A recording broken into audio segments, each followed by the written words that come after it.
บสบายดีและสวัสดีเด้อทางพังลาวพังไทยทางต่างประเทศเบิร์สุขูสุคนเมื่อนี้ก็มาพบมาพอกับน้องสายน้องทางน้องสากะอยู่เพื่อนเมื่อนี้มาปลูกผักเมื่อนี้เนาะทางทงผลกำลังพรวนดินเนาะพรวนดินพากันสิปลูกผักแล้วเริ่มขุดน้านปลูกผักปลูกทางทงผลกะสบายดีเด้อไอ้ทงสบายดี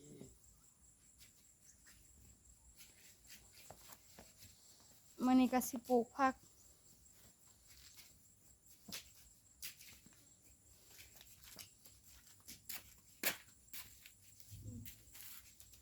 เยี่ยมผักมาหลายอย่างเลยเดี๋ยวทางซ้ายใหญ่ก่อนมาอีกก่อนเด้อทางซ้ายสิปลูกนานแรกเลย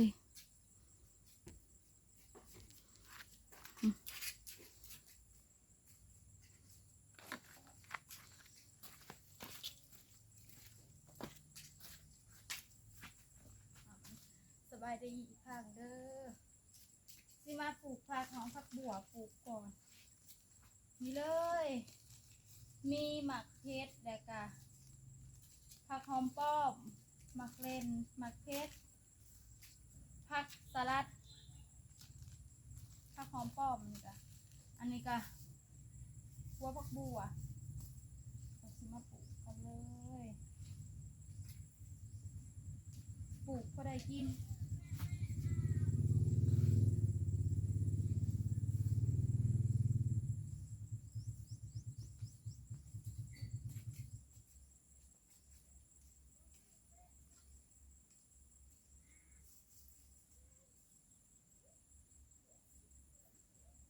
ปลูกผักอ้อมคอยบ่อยทงทางทงเพียงพูดนาน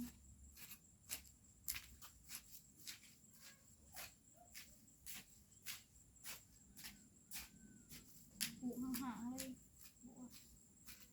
ปลูกห่างทุกทีเลยผักบัวก็ซื้อเขากะแพงหมัด1จะ5,000เผื่อมาเลือกตัวรีบตัวนี้มันออกตัวหนาวมันมีอย่างเดียวในเดียวเนาะ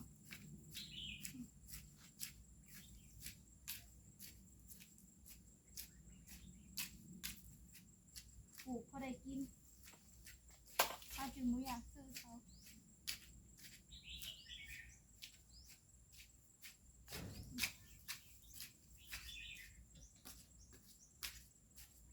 ตอนนี้ทางชงเป็นกระพุดน้ำเนาะ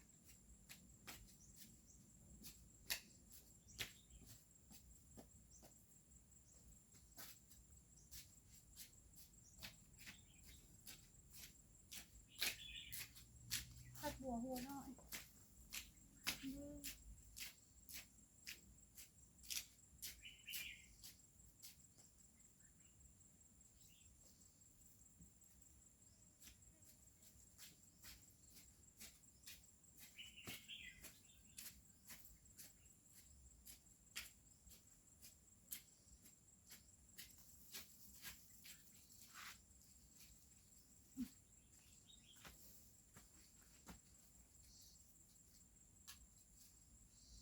ปลูกห่างๆเลยผักปลูกกับบัวลายซื้อเขากระเพงหัวมันก็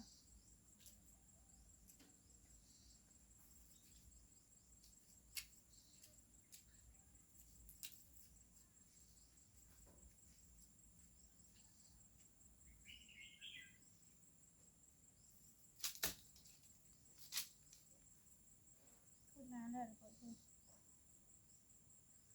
แล้วก็ได้มาปลูก เดี๋ยว ผักกัน เคลียร์ที่มันตัวนี้นะ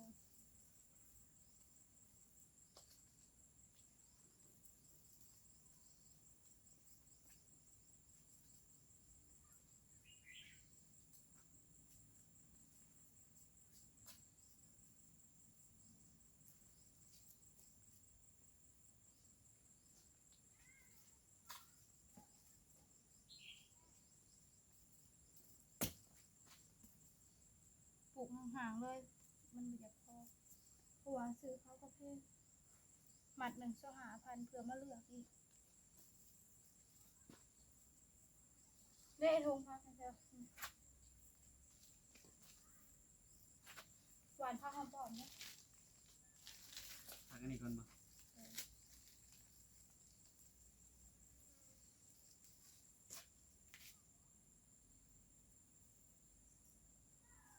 ไอ้ทงเป็นหวานพักหอมปอมเนาะ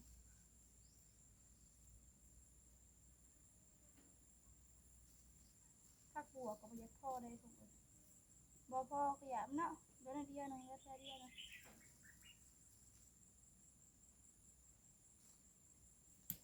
เดี๋ยวได้หวานหนาๆเลย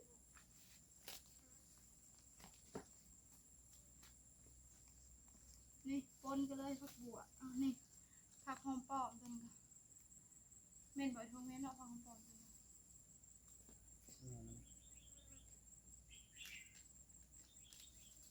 อันนี้ก็ผักหอมปอมโอ้ยใส่หลายเลยใส่2 ซองเลยยันมันบุกเกิดหน่อยทงได้นะทำสาตามหนึ่งก็ได้มาหวานน้ำแน่เผื่อมันขึ้นก็มีทางน้ำตาหวาน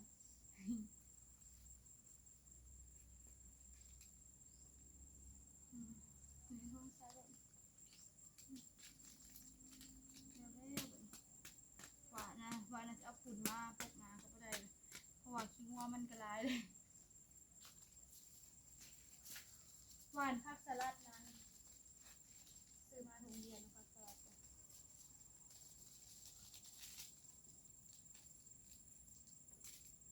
ลายแบบ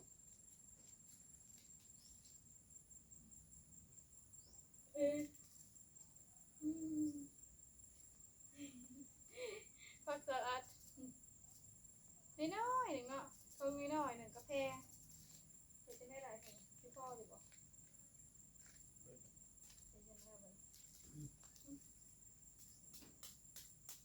พ่อก็วานไปนี่เนาะเอานานได้ เดี๋ยวไป เอานานนี่ก็ได้ หวานเครื่องเดียวเนาะเพราะว่ามันทงน้อยถ้ามันสายเกลือทงใหญ่คือเขากาแฟเนาะ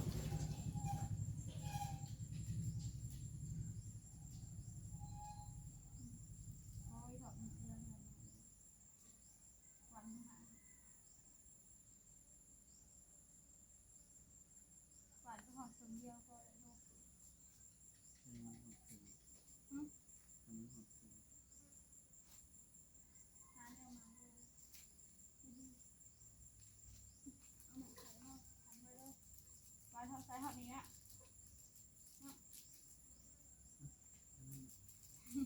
ปักเด็ดทำนี้ตามหน่อยไอ้ท้องฟุ้งลงไปหน่อย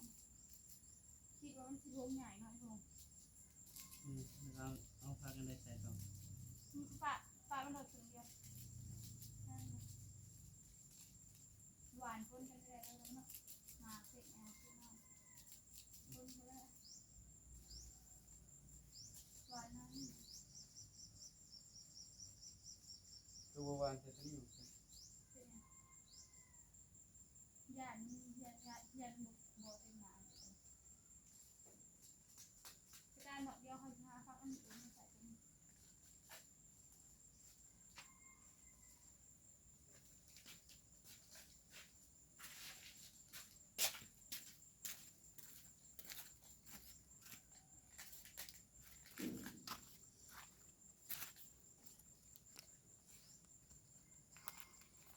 พากันหวานพักมันกับบ่พอเนาะเพราะว่าซื้อมันก็แพงทางไอ้ทงเพิ่นหวานเบี้ยวเพี้ย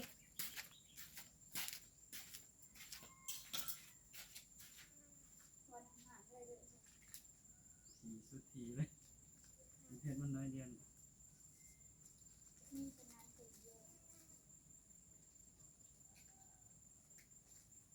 อันนี้ยังน้อยไอ้ทงมักเล่นเลยหวานเสร็จตัวนี้เนาะมักเล่นเนาะ ใส่ตัวนั้นก็ได้ มักเล่นหวานเสร็จนี่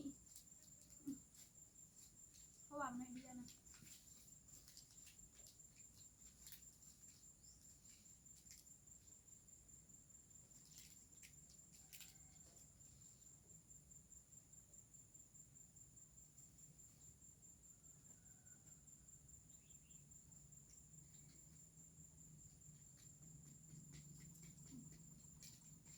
วเองเลย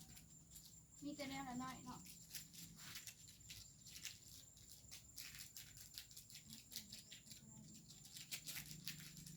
มีแต่ตัวเต็มนานเนาะ2 อันตัวเต็มนานเพราะว่ามันแน่ละน้อยเนาะลง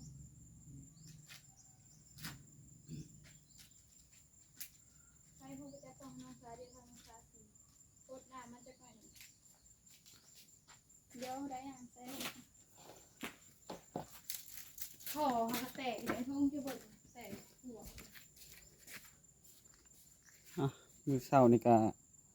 ไปหาเอาเครื่องพ่อแม่พี่น้องก็ยังบ่ได้เนาะมื้อเช้านี่ก็ไปหับเครื่องพ่อแม่พี่น้องก็เลยบ่ได้ถ่ายคลิปเนาะไปหับเครื่องทั้งยายเพิ่นฝากมาให้พ่อแม่พี่น้องยายซ้ำเพิ่นเนาะฝากขนมมาให้น้องทิ้งถ้วยเพิ่น ผักบัวเขาอยากพอ แต่ว่ายังบ่ได้เนาะพ่อแม่พี่น้องเครื่องยังบ่มาฮอดเพิ่นเนาะโอ้โหน่าจะเป็นมืออื่นเพิ่นบอก มันก็จะเป็นผักอย่างก่อนผักหอมป้อ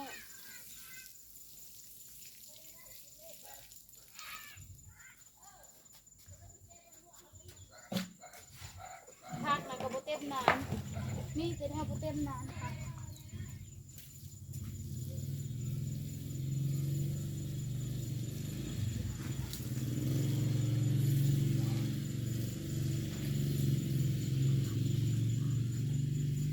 อันนี้กำลังเฟ็ดกับบ่อยากเต็มนาน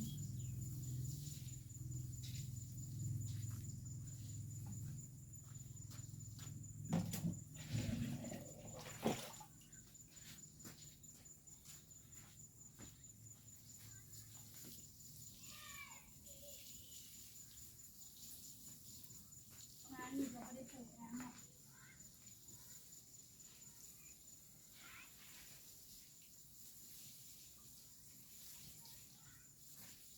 นานในธรรมศาสตร์สิหาเนี่ยมาปลูก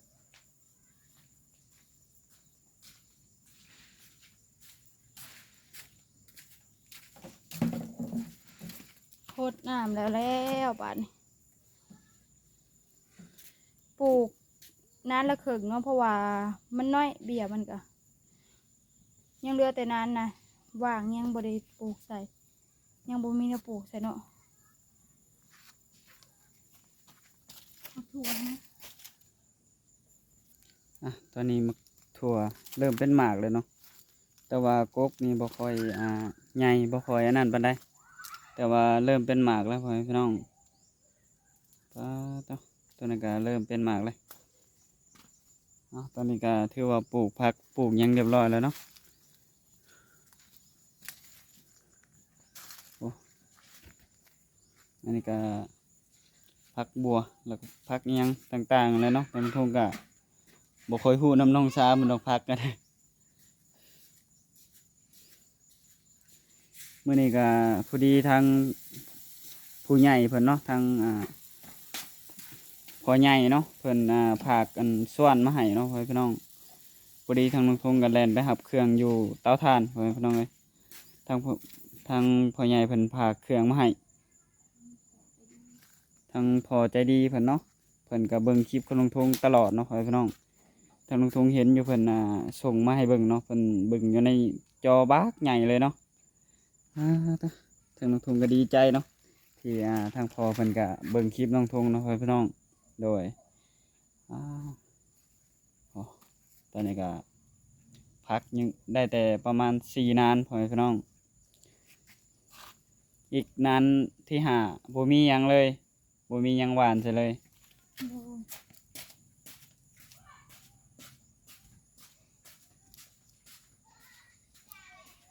บักม่วงก็เริ่มเป็นหมากแล้วพ่อพี่น้องเดี๋ยวสิให้เบิ่งเนาะบักม่วงนี่กำลังเป็นหมาก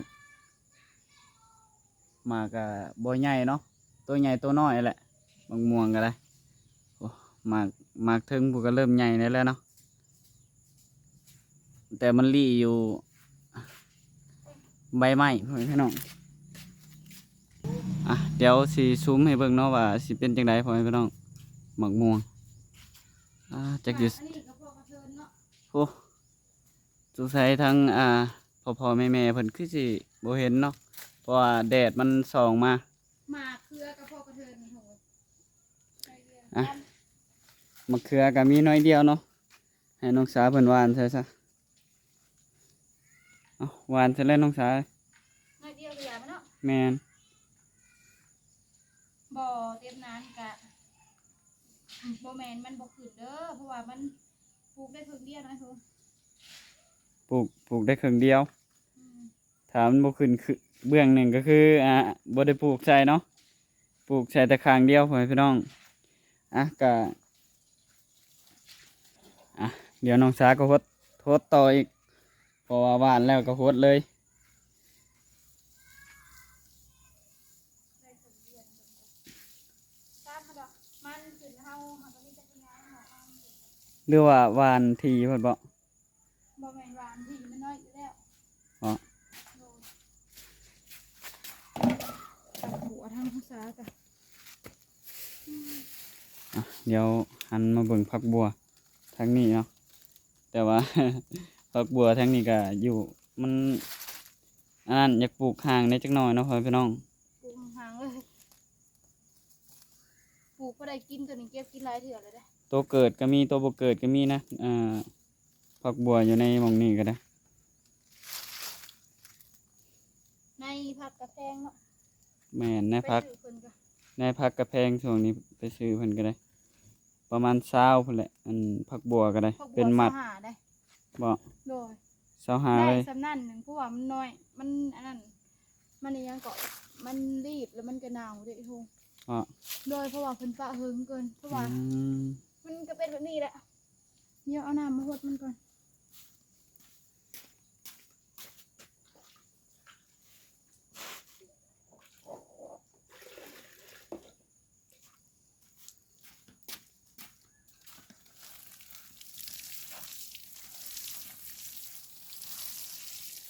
ปลูกเขาได้ใส่แก้วเฮ็ด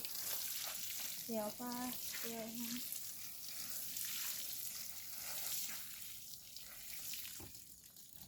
อ่ะ แล้วได้นะ แล้วบัดนี้ ดู ปลูกเบิดแล้วเนาะนี่ตัวนี้ก็ยังเหลืออยู่ดู 3กอเนาะพ่อพี่น้อง สามเงา ยังเหลืออยู่3เงายังบ่ได้ลกเอาไปกินอันนี้ก็ ยังบ่ได้พุดน้ำตัวนี้เพราะว่ามัน ตอนนี้ก็ปลูกผักอีหยังก็เรียบร้อยไปแล้วเนาะพ่อพี่น้องเนาะ